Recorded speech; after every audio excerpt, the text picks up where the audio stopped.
పాపం lesson Telugu madam చెప్తూ ఉన్నారు, జంధ్యాల పాపయ్య శాస్త్రి గారు రాసింది. మా బాబు అక్కడ పెట్టుకుని హ్యాపీగా నిద్రపోతూ ఉన్నాడు పక్కన. అయితే నేను వెళ్ళి నువ్వు అక్కడ టీచర్ అంతా, నేను మొత్తం లెసన్ అంతా వింటూ ఉన్నాను. ఆ టీచర్ చెప్తూ ఉన్నారు అనమాట, ఏమని, ఈ ఆడవాళ్ళకి అసలు మనసే లేదు, ఈ పుష్పాన్ని చెట్టు నుంచి తుంచి ఒక సూదికి దారాన్ని గుచ్చి దానితో ఈ పుష్పాన్ని గుచ్చి చక్కగా ఒక మాల కట్టి తలలో అలంకరించుకుంటారు. కానీ ఈ పుష్పం గురించి ఏ ఆడది కూడా ఆలోచించట్లేదు. ఆ చెట్టు పై ఉన్న పుష్పము తన తల్లి ఒడిలోనే జారి తన తల్లి పాదాల చెంతకే చేరాలి అని అనుకుంటూ ఉంటుంది అని ఎంత అద్భుతంగా తెలుగు మేడం పాఠం చెప్తూ ఉన్నారు. మా బాబు అద్భుతమైన పాఠం ఏం లేదు అంటే, అమ్మా ఈ లెసన్ ఆల్రెడీ 2 సార్లు అయింది, ఎవరు ఆన్లైన్ లో ఇంతకు ముందు లెసన్ ఉన్నారో మరొక్కసారి మా మేడం ఈ లెసన్ టీచ్ చేస్తూ ఉన్నారు అంటే, క్లాసెస్ అటెండ్ అవ్వని వాళ్ళ గురించి కూడా ఎంత తపన చెంది రిపీటెడ్ గా మీరు పాఠాలు బోధించారు అన్నది నేను ఆ సమయంలో అర్థం చేసుకోగలను. అంటే ఏదన్నా కష్టం వచ్చినా కూడా మేము ముందున్నాము పిల్లల భవిష్యత్తును తీర్చిదిద్దడానికి అని చెప్పి మీరు ముందున్నారు చూడండి, అది నిజంగా నాకు చాలా అద్భుతంగా అనిపించింది. తర్వాత మనం చూస్తే మన ఇండియన్ సొసైటీని చూస్తే ఆస్ట్రాలజీలో చూడండి, మ్యాథమెటిక్స్ లో చూడండి, లేదంటే ఫిలాసఫీలో చూడండి, ఎందులో చూడండి సూపర్ నాలెడ్జ్ లో ఎవరైనా ఉన్నారు అంటే మనమే.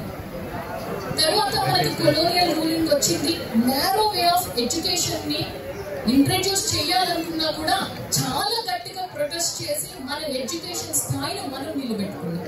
ప్రస్తుత రాష్ట్ర ప్రభుత్వం మీరు చూస్తే విద్య అభివృద్ధికి అనేక కార్యక్రమాలు చేస్తున్నారు.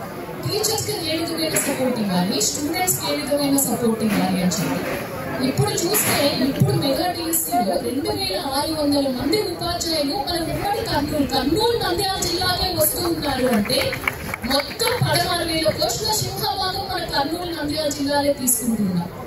మనము 117కి ఆల్టర్నేట్ వర్క్ చేసినప్పుడు 1336 ప్రభుత్వ పాఠశాలలో మనము వర్కౌట్ చేసాం. అంటే ప్రతి పాఠశాలని కూడా స్ట్రెంథెన్ చేయాలి, స్టూడెంట్ కి అత్యుత్తమ బోధన ఇవ్వాలి, చదువుతో పాటు ఎక్స్ట్రా కరిక్యులర్ యాక్టివిటీస్ కూడా వాళ్ళకి నేర్పించాలి అన్న ఆలోచనతో ప్రభుత్వం మనం ఏ విధంగా విద్యాభివృద్ధి కృషి చేయాలని ఆలోచిస్తున్నాం.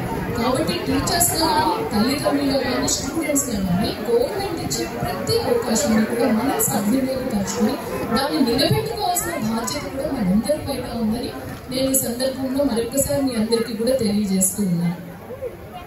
తర్వాత మనము నెక్స్ట్ జనరేషన్ కి ఇప్పుడు కొన్ని విలువలతో పాటు కొంత డిసిప్లైన్ కూడా నేర్పించాల్సిన అవసరం ఉంది. ఈ పిల్లలు స్కౌట్స్ అండ్ గైడ్స్ పొద్దున్న మమ్మల్ని రిసీవ్ చేసుకునే విధానం చూసిన తర్వాత NCC, NSS, scouts and guides ప్రతి స్కూల్లో కూడా ఉండాలి. అంటే చదువుతో పాటు ఏ యాక్టివిటీస్ ఉంటే వాళ్ళకి ఒక టీమ్ లీడ్ చేయాలి.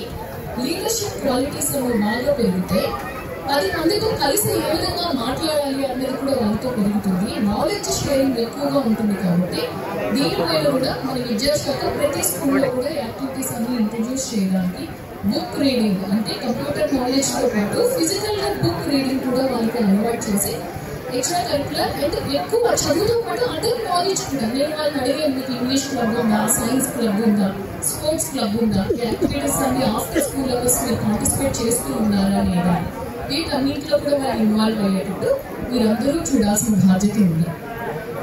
నేను ఫస్ట్ పోస్టింగ్ విజయనగరం జిల్లాలో చేశాను. మీ అందరికీ తెలుసు, very culturally very rich district. అప్పుడు గురిజాడ వారి ప్రోగ్రామ్స్ వచ్చేటప్పుడు నేను చెప్పాను, గురిజాడ వారి దేశభక్తి గీతంలో ప్రతి స్టాంజా ప్రతి ఆఫీస్ లో కూడా ఒక స్టాంజా కనబడాలి, అది చదవగానే ప్రతి ఒక్కరికి ఇన్స్పైరింగ్ గా ఉండాలి. సరే నేను అందరికీ